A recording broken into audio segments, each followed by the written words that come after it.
Good afternoon, Lighthouse Bible Baptist Church. Welcome sa atong afternoon service. Unya hinaot pa nga kanang nindot na ang inyong harmony as husband and wife. Unya ipadayon na to ang lesson. This is in general nga pagtudlo karon duties sa mga believers. So unsa may ato mga duties dapat ato gining dutihan, ato gining buhaton mga kaigsunan. Sa di pa magsugod ang atong mensahe, manganta usat in the service of the King.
Praise the Lord. Amen. Kita giluwas ta sa Ginoo, kita gitagaan ta niya og opportunity nga naata karon sa church, hinaot pa about ta unsay ato nga responsibility, mo duty gyud ta. Amen. Mo na tudloan ta sa Ginoo karon unsa may ato mga basic nga mga duties. So ang title ani ato mensahe this afternoon, the basic duties of the believers. Kita nga mga believers natay basic, meaning to say, importante ni, dili ni pwedeng wagtangon. Kung wala ni, dili ta makapadayon mga kaigsunan. We don't know what to do next. So, this is the basic and needs to be done. Sa di pa ta magsugod sa atong mga pointers, magampo ta. Heavenly Father, we are so thankful, Lord, for this afternoon. I pray that you please allow us, dear God, to learn our basic duties as a believer. I pray, dear God, that you also use me, empowering me once again to preach your word with boldness and with power. And allow us, O Lord, to honor you as we listen to your message this afternoon. Thank you so much, O God, for your glory. We pray in Jesus' name. Amen. Amen. Praise the Lord. Okay. So, mudiritso ta sa mga pointers, mga kaigsunan. Atong una nga duty to the children. Duty sa mga anak. So, kitang tanan, anak man ta. Di man ta pwedeng dili ta anak. Bisag kita ginikana na nahimo mapuntang anak. So to the children, unsa may mando sa Ginoo, unsa may basic duty sa mga anak. So let's go to Ephesians chapter 6 verse number 1. Unya kaninga verse mga kaigsunan, kuan ni siya overused. Ang mga ginikanan ipa-memorize nila sa ilang mga anak ang kani siya nga verse. Unya wala po'y pag follow up. Dili man ni igo ra i-memorize mga kaigsunan, i-practice man yun eh. So in Ephesians chapter 6 verse number 1, the Bible says, "Children, obey your parents in the Lord, for this is right." So, naay mga butang na kanang dili ganahan ng mga bata. Obviously, most of the things na isugo sa ginikanan ngadto silang mga anak, Tingin ganahan ang anak kay ang anak mas ganahan siya magduwa. Mas ganahan siya magpabadlong. Mapito na baliktad mga kaigsunan kung ingnon ni imong anak pagpuyo, mukiat. Pero pakiata. Unya ay jug pahununga pakiata. Di na ganahan, mukiat. Magpuyo na siya. So baliktad ang una-una sa mga bata. Inong pagpuyo, di mo puyo. Inong pag dagan-dagan, di na mo dagan-dagan. So naagid sa ilaha, built-in na sa ilaha, ang pagka-disobedient. Amen? Kay na-poison na magudta, kita mga katawhan, nga hinimo sa Ginoo, na-poison ta sala sa sala ni Satanas. So mo na nga kinanglan bantayan yun nato ni atong mga anak. Kay nga naman, para mawagtang ang ilang pagsunod-sunod sa yawa. Mawagtang ang ilahang pagbuhat sa mga kabubuton sa yawa sa ilang kinabuhi. So, children, para manindot ang dagan sa inyong kinabuhi, obey your parents.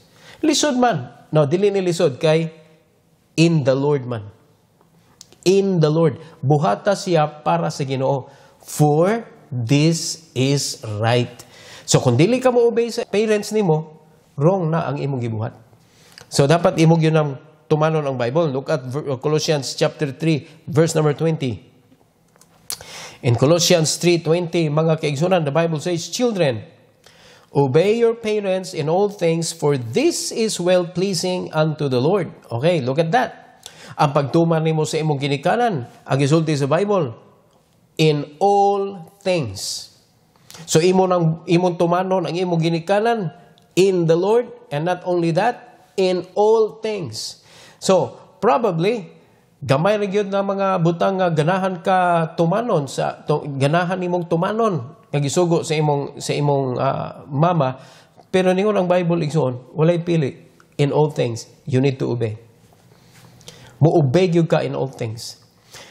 Kay mo may gitudlo sa Ginoo. This is your basic duties. So kung dili nimo mabuhat, mahimo ning built-in sa imong kaugalingon. Unya, sa imong kinabuhi, mahimo ni siyang balakid, mahimo ni siyang disgrace sa imong future. No? Kay mao man ni ang basic. Ari man magsugod ang imong kinabuhi, isip anak. Ari magsugod ang imong training for your future life. So dapat ang imong training magsugod yun sa obedience. Obeying your parents in the Lord and obeying your parents in all things. Kaya kung dili na nimo mabuhat, abot na sa panahon, kaya ikaw na pod ang mahimong parents, diha nimo ma-realize nga unsa di ay kadako nga sayop ang imong gibuhat sa dihang wa ka nag-obey sa imong parents. Amen? Unya, imo sad biya nang masaw ug balik anak sa imong kaugalingong anak na. In Ephesians chapter 6, verse number 2, Ingos Bible, mga kaigsunan, honor thy father and mother, which is the first commandment with promise.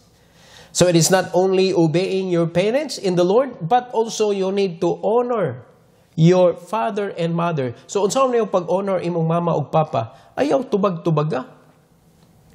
Dili ka magtubag-tubag, dili ka pwedeng masuko sa imong ginikanan.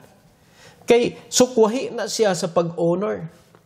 Dili ka pwede nga mag-hold o grudge. Dili ka pwede nga kanang pagtubag-tubag yun nga naung-naungay yun sa pagtubag nimo sa imong ginikanan. That is not honoring your parents. It is against your basic duty.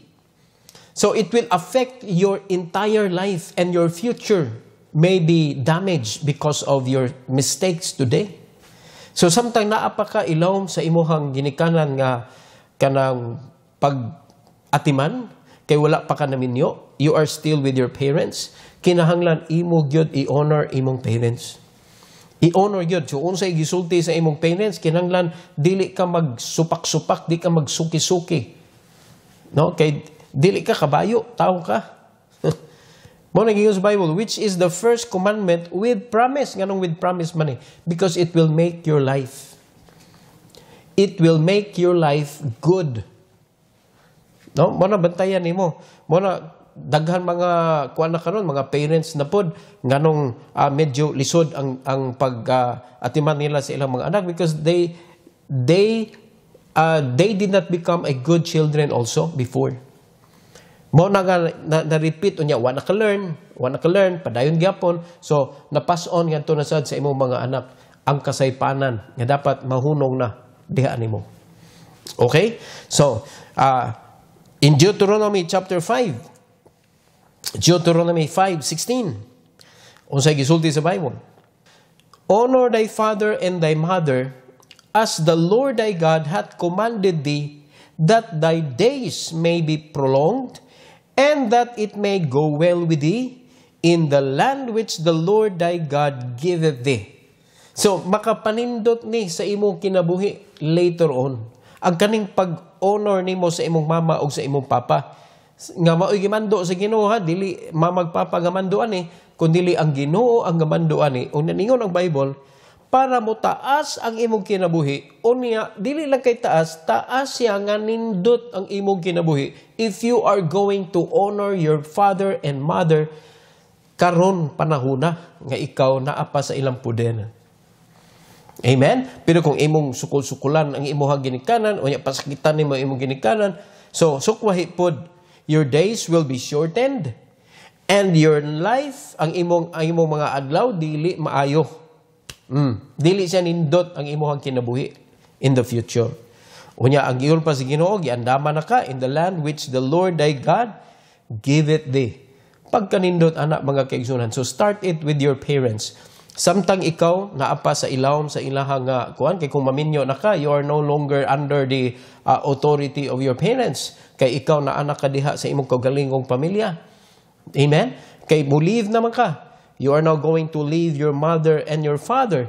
So na kay imong kaugalingon nga family. So dili na applicable ni nga kanang musunod-sunod ka nila, musubmit ka, musunod ka kung sila isugo nimo. Dili na applicable kay nga naman ikaw naman ang parents. Dili na pwede. So samtang naapa ka, wa pa ka namin niyo, under pa ka sa ilang authority, kinahanglan imo ning tumanon. Karon ang pagpamugas sa kaugmaon. Amen? Be good to your parents. Honor your father and mother. In Ephesians chapter 6 verse number 3, the Bible says, that it may be well with thee, and thou mayest live long on the earth. O tanawa, from the Old Testament to the New Testament, mga kaigsunan, the same. God never changed. Wag yun nag-usab ang Ginoo. So, from Deuteronomy, unya, balhin diri sa Ephesians sa atong text, mga kaigsunan, ingon sa Bible, that it may be well with thee, and thou mayest live long on earth. So, taas nga kinabuhi, pero nindot nga klase nga kinabuhi. Pagkanindot, anak. Amen? So, to the children, obey your parents and honor your parents in the Lord. Okay? Now, let's go to the fathers. Mga papa.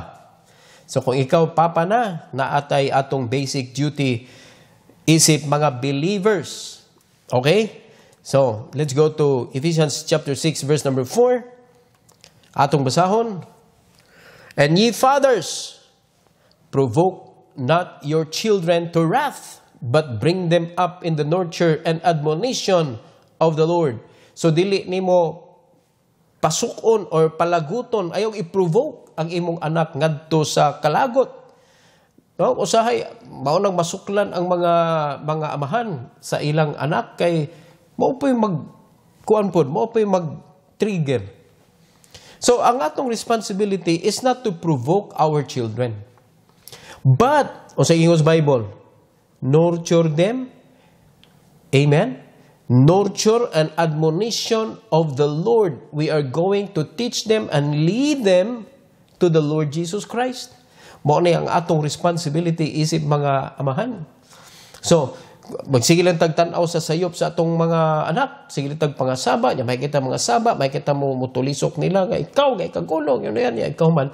What have we done for our children before we provoke them? Before we rebuke them hardly. Nga naman, unsa may atong gibuhat nila, nga nung naingon ana man sila. So, first of all, before na to i-point ang atong mga anak ngadto sa ilahang pagkabadlongon, ato sa kanang i-check ang atong kaugalingon. Kung nabuhat ba nato ang atong responsibility nga ginorish nato sila diha sa Ginoo. Kung ato silang ginurture diha sa Ginoo. Na kung ato pa sila gimold diha sa pulong sa Ginoo. Kay kung wala, hinay-hinay ka sa imuhang sulti og sakit sa imong anak, because kita nga mga papa mo'y nahimong hinungdan. Wala na to sila gipaila sa Ginoo. Wala na to sila gipush diha sa pagbasa sa Bible. Unya wala na to sila gitaga-agiyag yun nga insakto unsaong pagkinabuhi isip Kristohanon. So dako kay tagtulubangon ana sa Ginoo. In Colossians chapter 3 verse number 21, the Bible says, mga kaigsunan, fathers, provoke not your children to anger, nganuman, lest they be discouraged. So lisod na kayo kung imong anak, mga kaigsunan, maunay mo give up sa iyang kinabuhi, kay kita nga mga papa maumay ilang strength. No, kita mo sa mga anak nga pag close kayo sila sa ilang papa, kanang lahi ang kalipay sa mga anak kaysa katong mga anak nga murag way papa. So mao ni ang mao ni ang gitudlo sa Bible. Ayaw i-provoke imong anak kay basig ma-discourage na siya. Unya unsa nga damage ang mahimo ana nato sa ilang kinabuhi in the future. Amen. So ato ning bantayan kita, ato ning responsibility, duty na to, basic duty sa mga papa. Ayaw ninyo hagita ang inyong anak. Kundi tudloi sila sa pulong sa Ginoo. Gayri sila. Tudloi sila kay ang Ginoo ra gyud may maka-prepare ana sa ilang future. Amen. Ang Ginoo ra gyud. Unya dili nato sila i-provoke nganuman para di sila ma-discourage sa ilang kinabuhi. Para makapadayon sila sa pag-grow, unya growing in the Lord. Kay atom silang ginorture diha sa pulong sa Ginoo. So let them grow in the Lord. Amen? Now, let's proceed to the servant. Ikatulo, to the servants. Now, para ni natong tanan, we are all servants of the Lord, and mostly ang mga Kristohano na nabahog yun. So naatay mga amo. So kani cover na siya, cover na. In Ephesians chapter 6 verse 5 to 8. Ingon sa Bible, mga kaigsunan, servants, be obedient to them that are your masters according to the flesh, with fear and trembling, in singleness of heart, as unto Christ. So makita nato mga kaigsunan, obedient. Tanawa ha, diri nga ikaw nahimo ng servant, na nabaho na ka, na nakay-amo, di ba gisugo sa Ginoo obedience gihapon? Diin man ni nagsugod nga pagkat-on nato sa pag-obey. Dito sa ilawom sa authority sa atong parents. Nagpadayon ang mando sa Ginoo, obedience. So kung masupilon ka samtang ikaw bata pa, gahi kay kag ulo samtang ikaw bata pa, you will become a problem unya sa imong kinabuhi. Ikaw ra pud ang problema kay way amo ganahan nimo. Kay gahi kay kag ulo, di ka mosunod, di ka kamao mo follow sa instruction, di ka kamao mo respeto sa imong amo. Kay ngano man, wa nimo na learn didto sa imong family. So kinahanglan magsugod. Hinumdumi gito, children, obey your parents. Karon, servants, one of these days, ikaw nga, young people, mahimo ka uniyang servant of someone, unya mauna ang imuhang part sa imong kinabuhi. Now, mahimo ni siyang problemado, kay di magkakamao mo obey. Okay? So be obedient to them that are your masters according to the flesh, with fear and trembling, in singleness of heart, of your heart, as unto Christ. So ang imong pag-obey, dili kay tungod kay na kay sweldo, dili tungod kay buutan ng imong amo. What if dili buutan ng imong amo? Pangitaon ra ba kay ng among buutan? So, dili mo matter kung kinsa imong amo unsa klase, ang imo ka is you are doing it unto the Lord.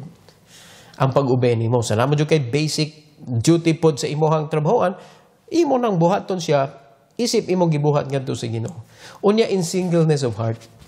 Amen? Singleness of heart. Dili nimo siya kanang i-compete ngadto sa uban nga may pasila, may paingunan na ayaw na kay ngano man na makadiha. Na kung di ka ganahan diha, pangitag na yung amo. Pero samtang naa ka diha, you need to obey what God teaches you to do. Okay? Verse number 6.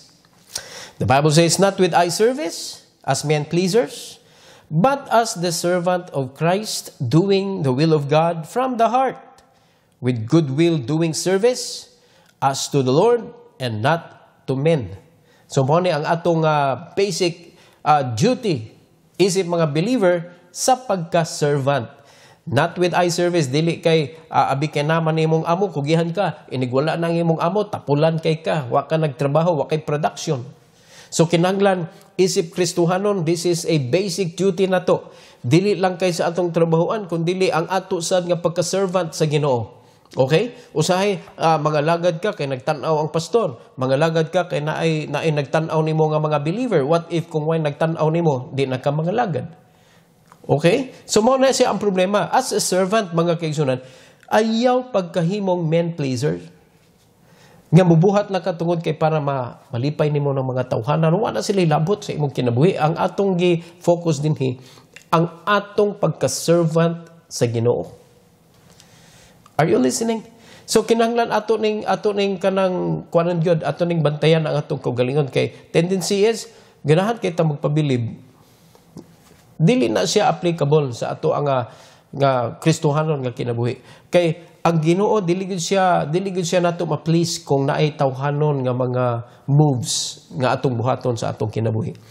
Amen. So not men pleaser, but as the servant of Christ, kani atong pagpangalagad, kani atong pagtrabaho as the servant of Christ, kinahanglan atong buhaton na from the heart gyud, doing the will of God from the heart. Amen. Unya kanang giingon sa verse number 7, with goodwill, doing service. Goodwill. Hello? Dili ka kanang, kung pananitan na kay mga kauban din nga mag-rally, mag-kuan, ayong apil-apil. Kay wa na siya labot sa goodwill. So, dapat ikaw na ka, you are going to be in subjection to your master. Nya, maldito man among master. O nga nung naam ka diha. Mas may pa-resign na lang ka para dili ka makasala. Amen? So, ang imong pagtrabaho as to the Lord, not to men. Verse number 8. Knowing that whatsoever good things any man doeth, the same shall he receive of the Lord, whether he be bond or free. So, ang mubalik nimo og panalangin, dili ang tao ang Ginoo nga imong gituman. Amen? Kasi siya may nagbando. Siya nagbando. Unya, nindot ni para sa mga amo, no? Pero, ang nagtudloan ni, ang nagmando ni, ang Ginoo manggod. So, mo nang gisulti sa verse number 8, knowing that whatsoever good things any man doeth, the same shall he receive of the Lord. O, kasi may mubalik nimo sa mga nindot nimong gibuhat. Di ba ang Ginoo pod? O, so mo na nga ato ning buhaton para sa Ginoo, ayaw pagka-men pleaser. Let's please the Lord.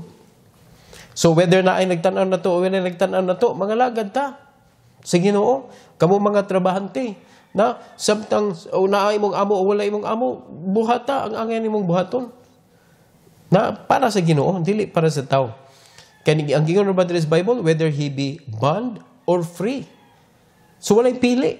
Bisag kinsa nga klase nga tao, applicable mga kaigsunan. Okay, let's go to Colossians chapter 3. In Colossians chapter 3, verse number 22 to verse number 25, the Bible says, servants, obey in all things your masters according to the flesh, not with eye service, as men pleasers. Gibalik-balik yun eh. But in singleness of heart, fearing God. Obey in all things. Muna importante kayo gyud mga kaigsunan nga, asa man ka dapit na trabaho, kinsa man na ang imong amo, kay di man sa kapugson. Nga kung ang imong amo, kanang ang iyaha nga, kanang gipabuhat nimo, kanang against na gyud sa pulong sa Ginoo, mga kaigsunan, get out of there. Get out. Nga naman, kuan ka, kanang technical ka sa sugo sa Ginoo. No, lisod kayo. You are putting yourself in a difficult situation. Kay ang gisugo sa Ginoo, obey your master in all things. Unya kay bawjug ka nga kana diha kanang ang kanang imong gitrabahuan, kanang di na iya sa Ginoo nga kuan dili agree ang Ginoo ana imong gitrabahuan, you need to get out. Ngano man makuan man ka, ma-sandwich man ka. Nya ang imong gamiton ang pulong sa Ginoo, ningon ang Ginoo, obey your master. Unya ang gisugo sa imong master against na sa kabubuton sa Ginoo. O ikaw wala na po'y magunahon na ana. Dili ka dapat na adiha, dapat hawa ka diha, dili ka magpabilin dinha kay ikaw man ma-sandwich. Ni-obey ka sa usa ka part, pero nasupak man nimo ang another part. Amen? So dapat ang master nga gipasabot na ni, kanang gisugo ka sa imuhang duty nga dili contradict sa kabubuton sa Ginoo. Okay? So, in verse number 23, ingon sa Bible, igsoon, and whatsoever ye do, tanaw sa gisulti, do it heartily, as to the Lord, and not unto men, knowing that of the Lord ye shall receive the reward of the inheritance, for ye serve the Lord Christ. Praise God. Amen? Tuwa ka na nabaho dito sa imong amo, pero imong gibuhat na para sa Ginoo, ang Ginoo mo panalangin nimo. Kung saan makapagpanalangin sa Ginoo, God knows. Amen? Ang sure ani mga kaigsunan that God will bless you with inheritance. God will bless you, mga igsoon. And God has so many ways. He don't need to explain to you how He's going to bless you, pero nag-ingon na Ginoo nga i-bless jud ka. Rest assured that His words are true. Tinuod gani iyang pulong. Kung sa iyang gisulti, mahitabo ni mga kaigsuonan. In verse number 25, but he that doeth wrong shall receive for the wrong which he hath done, and there is no respect of person. Mao na problema. Kung masayop ka, sayop jud ka. So kay nasayop man ka, naapoy bugti ang sayop. Okay? O niya, ningon ang Ginoo, there is no respect of person. So ayaw i-lose ang blessing. Na i-promise ang Ginoo sa blessing sa pagka-obedient ngadto sa iyahang master. Amen? Let's go to 1 Peter chapter 2. In 1 Peter chapter 2, 18 to 20, servants, be subject to your masters with all fear, not only to the good and gentle, but also to the froward. For this is thankworthy, if a man for conscience toward God endure grief, suffering wrongfully. Okay, paminaw mo ani, kay importante ni. Usahay kanang masipyat magyuta. We cannot stand perfect. Masipyat gyuta kung nanabaho ka, masayop jud ka. So kung masayop ka, kasab-an ka. So kung sa dihang nasayop ka, kikasab-an ka, okay ra kay nasayop man ka. But what if napasanginlan ka? What if nadudahan ka, napasanginlan ka, kikasab-an ka, dili imong sala? What will you do? What will you feel? So normally mga kaigsuonan, ang impulse gyud sa ato ang pagkatao, di man ako sayop, ngano ako may pasangilan, grabe ato kong labor. Oh, imo dayon isumbong ang imong amo kay napasanginlan ka. So dili na siya acceptable sa Ginoo. Ang giingon sa Ginoo mga kaigsunan, be subject to your masters with all fear, not only to the good and gentle, but also to the froward. Kanang mga dili na siya insakto nga treatment diha nimo. Napasanginlan ka, for example, no, nya nainitan ka, for example, ingon ana ang naitabo sa imuha. Unya, ingon sa Bible mga kaigsunan, imo pud nang dawaton kay nganuman, for this is thankworthy. Thankworthy ni siya. Look at verse number 20.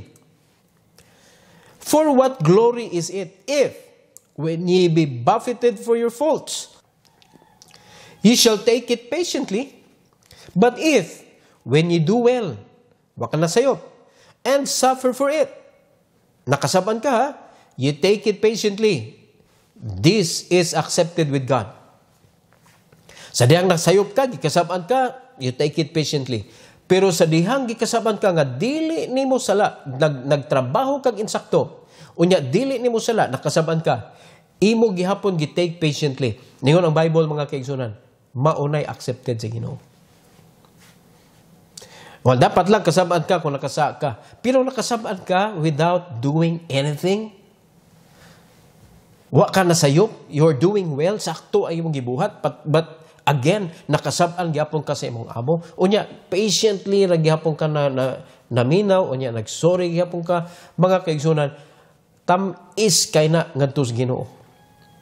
Ang gisulti sa Bible, igsoon, he take it patiently. This is acceptable with God. Praise the Lord. Amen? So, naay basic duty ang mga servant. Dapat obedient ta sa atong mga master in the flesh. Atong buhaton na ngadto para sa Ginoo. Kaya ang Ginoo mo'y muhatag og reward nato, mga kaigsunan. Now, lastly, to the masters. Ang mga amo na sad, mga amo, paminaw mo mga amo. In Ephesians chapter 6, verse number 9, ang itudlo sa Bible para sa mga masters, and ye masters, do the same thing unto them. So, unsa man na pasabot do the same thing, moubay pug ka sa imong servant, dili. Kinahanglan imo sad sila i-take care. As unto the Lord sad, the same thing, you treat them as unto the Lord sa imong pag-treat sa imong mga trabante. Unsa may gitudlo, forbearing, threatening. Knowing that your master also is in heaven, neither is there respect of person with him. So remember, ikaw ang master anang tawhana, pero hinumdumi na apog kay master dito sa langit nga nagtan-aw nimo. So, kinahanglan imong hunongon na ang pag-threaten sa imong empleyado. For example, di kay kamo tuman, kaltasan ti ka, penaltihan ti ka, tangtangon ti ka, basta di ka mo tuman. Ingon na, that's threatening. Ingon ng Bible, ayaw na siya buhata. Kaya nga naman, dili man na siya maayo para sa imuhang empleyado. Dili na siya maayo para sa iya. You are hurting him. Ayaw i-threaten. Kay abilang kay wa matuman ang imong gusto, imo siyang i-threaten. So niyon forbearing, threatening. Ayaw na siya i-apply. In Colossians chapter 4 verse number 1, unsay angay buhaton sa mga master. Ingon diri mga kaigsunan, masters, give unto your servants that which is just and equal, knowing that ye also have a master in heaven. So this is very important. Kung unsa ang kanang sweldo, ihatag yun na nimo ang insakto. Dili nimo kaltas-kaltas, nagkiki ka mga plano, kaltas. Unya ang mahitabo ana, wa nay gidawat ang imong empleyado. Ayaw sige gunahuna og kanang in favor of you. Dapat ang mga masters pod sa Ginoo, you do the same. Kung ang servant manduan sila sa Ginoo nga you do it heartily ngadto sa imong pagtrabaho as unto the Lord. The same thing sa mga master. Imo po nang i-treat ang imong mga servant heartily as unto the Lord. Kay ang imong pagbuhat ana, ang imong concern is unsa may makaayo sa akong empleyado. So mo na gipasabot sa Ginoo. Ihatag unsay due para nila. Ang imong thinking is not only nga ikaw mo, asinso ka mo, dato ka, what about your servants? What about ang imong mga empleyado? Unsa may imong plano para nila? Na ba kay plano nga munindot pod ang ilang pagkaon unya sa ilang kinabuhi, nga mo angat-angat pod gamay ang ilahang status sa kinabuhi. Dili lang kay ang amo ra magsigig padato. Amen? Dili nimo ipiton ba? Ayaw gipita ang imong mga trabante. Kinanglan ang imong trabahante kanang malipayon siya nga nagtrabaho nimo. Ayaw siya pabugate, ayaw butang igload. Hello, ang imong ganahan ka puro sa kadawat, kinahanglan mo invest pug ka anang imong mga empleyado. Amen. Bisag makinarya bitaw, wala sila nimo sweldohi, pero daghan kay kag mga maintenance gibutang ana kay kung di na nimo buhaton muungod ang makina. Now kini ato mga empleyado, the same thing. Muungot na sila kung dili nimo sila at manunpod. So, you are going to do that para sa Ginoo. So, ang gisulti sa Bible, just and equal. Mao na imong buhaton. Equal, meaning, dili kay ikaw na mo'y moasinso, kung dili, dapat moasinso pod sila. Amen? That is already an abusive thing. Nga, luoy kay imong empleyado, ikaw, pilitin na nimong datua, nga imong empleyado, nagkamang. So, dapat makita pod nila pod nga, sa ilang pagtrabaho dinha sa imuhang kompanya, makita nila nga sa una nag-commute na sila, karon nagmotor na, unya karon na sila 4 wheels, unya nakabalay na sila. Ingon na ba? Naipag-asinso. Kay kung ikaw na ang moasinso, you are not in the right path. Giabusaran nimo ang imong mga empleyado. So dapat malipay ang tanan. So mo nay kabubuton sa Ginoo, and that is your basic duty as a believer. What mahimo ato mga unbeliever, wa man sila Ginoong kadlukan, pero kita nga mga believer, we should be different. Amen? Nya daghan kitang madunggan nga mas may pang-amo unbeliever kaysa believer, kay ang mga believer kanang abusado. O sakit kay na unaw-naon ba paminahon, na may untay gitudlo ang Ginoo nga basic duty. Di ta man lupig sa atong mga trabahante. Amen, mga masters? So dapat ato ning kuan, because this is basic duty. Mao ni maghatod nato sa ato ang kalampusan isip mga servant sa Ginoo. Okay? Now, atong i-review mga kaigsunan. basic duties of the believers. Number 1, to the children. Unsa may duties sa mga children? Obey your parents in the Lord and honor your father and mother. Kay makapataas ni sa imong kinabuhi. Unya, taas nga, nindot. Pagka nindotaan ang klaseng kinabuhi. Ikaduha, to the fathers. Unsay mando sa Ginoo sa mga fathers? Provoke not your children to wrath. Kay basin ma-discourage sila. Di na sila ganahan unya nga mahimong achiever sa ilang kinabuhi. So kita mo hinungdan nganong nahimong bati ang ilang future. Amen? But rather, nourish them with the Word of God. So mo na ang atong responsibility, mga papa. Amen? Now, to the servants. Unsa may responsibility sa servants. So ipadayon nimo imong responsibility nga gidawat nimo, gikatunan nimo sa imong parents, obedience gyapon ang imong i-apply ngadto sa imong amo. Not with men, not men pleasers, not as men pleasers, but pleasing God. Imong gitrabaho para sa Ginoo, dili para sa imong amo. Alright? Kay ang Ginoo mo'y muhatag nimo og panalangin sa inheritance sa dihang ikaw na nabaho ka. Unya nahimo kang matinumanon sa imong amo. Okay? Kung ang imong amo kanang among nimo, gipabuhat ka og dili in tune sa kabubuton sa Ginoo, it's time to get out of that company. Nga naman, ma-sandwich ka. You cannot obey one part and disobey the other part. So ayong tuguting nga makuan ka, mabutang ka sa alanganin. So kinahanglan matuman nimo ang gisugo sa Ginoo nga walay i-disobey nimo. Okay? Now, to the masters, do the same. Ang imong pag-concern, ang imong concern not only putting money on your pocket, but your concern also is to put money on the pocket of your servants. Okay? Unya, lisod man ni, usahay makahunaw ta lisod man ni. Kung imong buhaton para sa Ginoo, it will make things easier. Mahimo siyang sayon. Kay para sa Ginoo man, unsa may dili na to angay buhaton sa Ginoo nga mga maayo. Amen? Angayan siya nga buhatan na to maayo. Okay? So mo na yung mga basic duty sa mga believers. I hope nga ato ning i-apply mga kaigsunan. Kay na future nagpaabot na to ani nga nindot if we are going to do it. This is basic and this is very important. This is the foundation of our good future. Labi na sa mga young people. So I hope na inyo ning na-learn o niya inyo ning i-apply sa inyong kinabuhi mga kaigsunan. Magampo ta. Heavenly Father, thank you Lord for this wonderful message that you have given us this afternoon. I pray, dear God, that you bless your people, O God, with wisdom. Help them, O Lord, that they could apply the message sa ilang kinabuhi, Lord.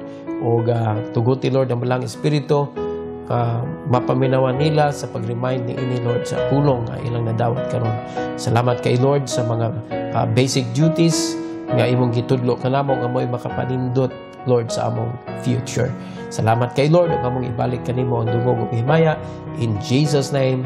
Amen. Amen. Praise the Lord. So please don't forget the basic duties. Basic ni meaning dili pwedeng wala ni. Mao ni siya ang foundation sa atong good future. God bless you all.